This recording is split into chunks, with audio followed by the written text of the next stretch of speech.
आज की इस डीप डाइव में हम एक बहुत ही झकझोर देने वाली स्थिति पर गौर करने वाले हैं। मतलब सोचिए एक महिला है जो अपने माता पिता से बहुत प्यार करती है बिल्कुल। और अचानक उसे एक स्थानीय संस्था से एक चेतावनी मिलती है, एक नोटिस मिलता है कि जब भविष्य में उसके माता पिता का निधन होगा ना, तो उसे उनके अंतिम संस्कार में शामिल होने की अनुमति नहीं दी जाएगी। ये सच में बहुत कठोर कदम है। ना? उसे उस जगह के अंदर कदम रखने से ही रोक दिया जाएगा जहां उसके माता पिता को अंतिम विदाई दी जानी है। और कारण कोई अपराध या पारिवारिक विवाद नहीं है, सिर्फ इसलिए क्योंकि उस महिला ने अपनी पसंद के एक ऐसे व्यक्ति से शादी की है जो उसके समुदाय का नहीं है। और इसमें जो सबसे चौंकाने वाली बात है ना, वो ये है कि अगर उसी महिला के भाई ने समुदाय के बाहर किसी गैर पारसी लड़की से शादी की होती, तो उसे उसी अंतिम संस्कार में पूरे सम्मान के साथ शामिल होने दिया जाता। बिल्कुल। और आज की हमारी इस पूरी चर्चा का केंद्र यही है। हम पारसी समुदाय की महिलाओं की धार्मिक पहचान, उनके अधिकार और इस पूरे मामले में भारत के सुप्रीम कोर्ट के हस्तक्षेप पर बात कर रहे हैं। देखिए, पारसी रीति रिवाजों के अनुसार अगर कोई पारसी महिला किसी गैर पारसी से शादी करती है, तो उसे समुदाय से बेदखल मान लिया जाता है। मतलब पूरी तरह से बेदखल। हाँ, उसे अगियारी, जिसे हम फायर टेम्पल कहते हैं, और टावर ऑफ साइलेंस, जो कि उनका अंतिम संस्कार स्थल है, वहां जाने से रोक दिया जाता है। ये तो बहुत गहरा सामाजिक बहिष्कार है। और इसके ठीक विपरीत, अगर कोई पारसी पुरुष किसी गैर पारसी महिला से शादी करता है, तो उसके और उसके बच्चों के सभी धार्मिक और सामुदायिक अधिकार पूरी तरह से सुरक्षित रहते हैं। ये सिर्फ एक परंपरा नहीं लगती मुझे, ये तो एक बहुत ही स्पष्ट और गहरा विभाजन लगता है। मतलब एक दोहरा मापदंड है। और यहाँ जो बहुत सबसे दिलचस्प है ना, वो ये कि ये केवल एक धार्मिक प्रथा नहीं है, ये एक पूरा संस्थागत ढांचा है। संस्थागत ढांचा? वो कैसे? मतलब ये नियम महिलाओं को उनकी जड़ों से पूरी तरह काट देता है। जब ट्रस्ट ये फैसले लेते हैं तो वो अपनी संपत्तियों पर प्रवेश के अधिकार का इस्तेमाल एक हथियार की तरह करते हैं। अरे बाप रे! यही कारण है कि ये मुद्दा इतना संवेदनशील है, क्योंकि बात सिर्फ आस्था की नहीं है, बात उस समुदाय से जुड़े रहने की जिसमें आप पले बढ़े हैं। और यही दोहरा मापदंड केवल कागजों या बातों तक सीमित नहीं रहा। इसका सबसे मार्मिक असर तब दिखा जब बात गुलरुख गुप्ता के मामले तक पहुंची। हाँ, गुलरुख गुप्ता बना बुरजूर पादरी वाला का मामला। यहीं से असल में इस पूरी कानूनी रस्साकशी की शुरुआत होती है। बिल्कुल। तो गुलरुख ने स्पेशल मैरिज एक्ट के तहत एक हिंदू पुरुष से शादी की थी और वलसाड़ पारसी ट्रस्ट ने उन्हें उनके ही माता पिता के अंतिम संस्कार में शामिल होने से रोकने की धमकी दे दी। जो कि एक बेटी के लिए बहुत ही भयानक स्थिति रही होगी। एकदम।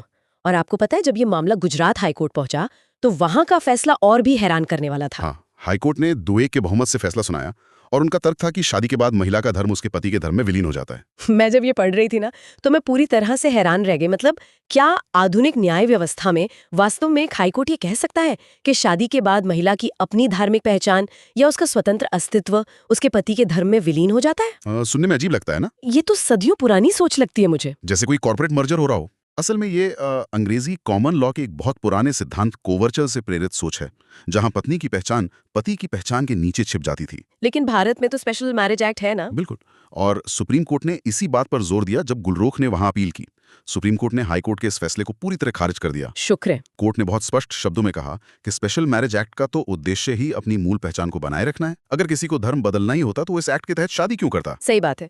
और सुप्रीम कोर्ट की एक टिप्पणी जो मुझे बहुत दमदार लगी वो ये थी कि डीएनए शादी के बाद गायब नहीं होता। हाँ, ये एक बहुत ही ऐतिहासिक टिप्पणी थी। डीएनए शादी के बाद गायब नहीं होता। ये सिर्फ एक बयान नहीं था, ये एक इंसान की पहचान पर मोहर थी। और अंततः इस दबाव के बाद वलसाड़ ट्रस्ट को सुप्रीम कोर्ट में ये सहमति देनी ही पड़ी कि वे गुलरोख को अंतिम संस्कार में शामिल होने देंगे, जो कि गुलरोख के लिए और हर उस महिला के लिए पहचान को लेकर एक बहुत बड़ी जीत थी। बिल्कुल थी।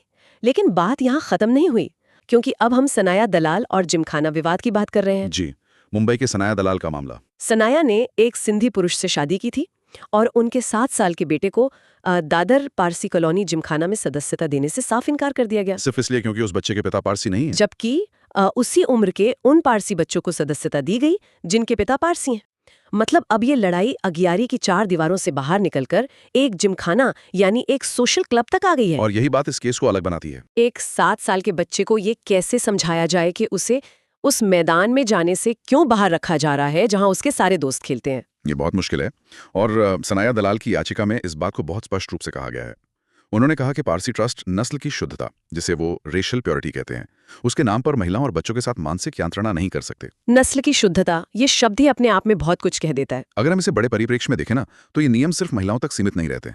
ये बच्चों में बहुत कम उम्र से ही भेदभाव का बीज बो देते हैं। ये सिर्फ धर्म का मामला नहीं रह जाता, ये नस्ल और पितृसत्तात्मक नियमों को अगली पीढ़ी पर थोपने का एक व्यवस्थित तरीका बन जाता है। एकदम सही। और जिमखाना और अंतिम संस्कार से जुड़े इन व्यक्तिगत मामलों ने अब एक ऐसा रूप ले लिया है जो सीधे तौर पर हमारे देश के संविधान को चुनौती देता है। और इसी वजह से सुप्रीम कोर्ट को इस पूरे मामले को एक व्यापक नजरिए से देखने पर मजबूर होना पड़ा। और यहाँ आता है नागपुर अग्यारी विवाद। ये मामला दीना बुद्राजा की याचिका पर आधारित है। हाँ, और इस मामले में तो सुप्रीम कोर्ट ने सीधे केंद्र सरकार और नागपुर पारसी पंचायत दोनों को नोटिस जारी कर दिया है। मतलब ये मामला बहुत ऊंचे स्तर पर पहुंच गया है।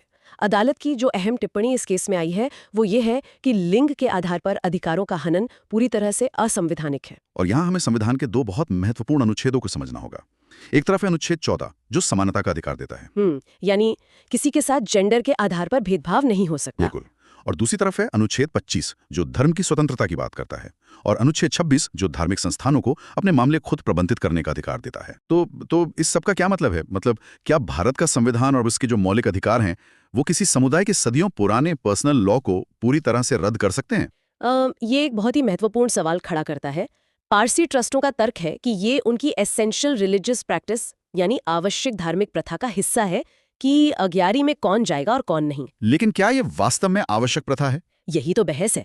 दूसरी तरफ महिलाओं का तर्क है कि अनुच्छेद 14 के तहत उन्हें समानता का अधिकार है। ये सीधे तौर पर किसी भी नागरिक को उसकी इच्छा के विरुद्ध उसकी धार्मिक पहचान से वंचित करने से रोकता है। और मुझे लगता है कि सुप्रीम कोर्ट का जो ये रुख है ना, ये उन हजारों पारसी महिलाओं के लिए एक बहुत बड़ी उम्मीद की किरण है। बिल्कुल, उन महिलाओं के लिए जिन्हें अपनी आस्था और अपने परिवार, चाहे वो पति हो या बच्चे, उन दोनों में से किसी एक को चुनने के लिए मजबूर किया जाता था।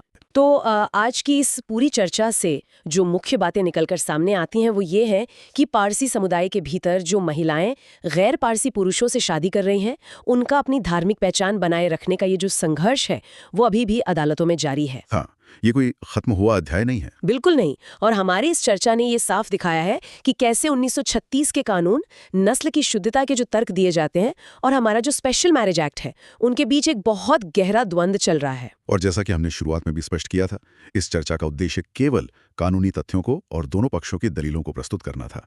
हम किसी भी पक्ष का बचाव या विरोध नहीं कर रहे हैं। आज की इस डीप डाइव में बस इतना ही। अगली बार फिर मिलेंगे एक नए विषय के साथ।